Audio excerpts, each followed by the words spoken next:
Hello বন্ধুরা, কেমন আছো তোমরা সবাই? আজ 18ই ফাল্গুন সন 1430।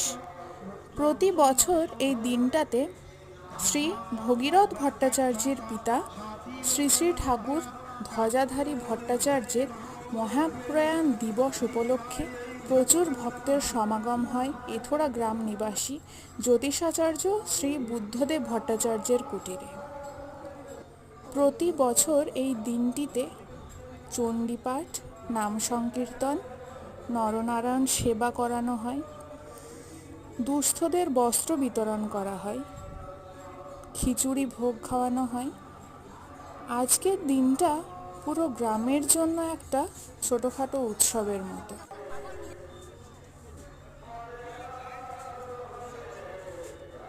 চলো তাহলে আজ এই পর্যন্ত, দেখা হচ্ছে পরের মিনি ব্লগে।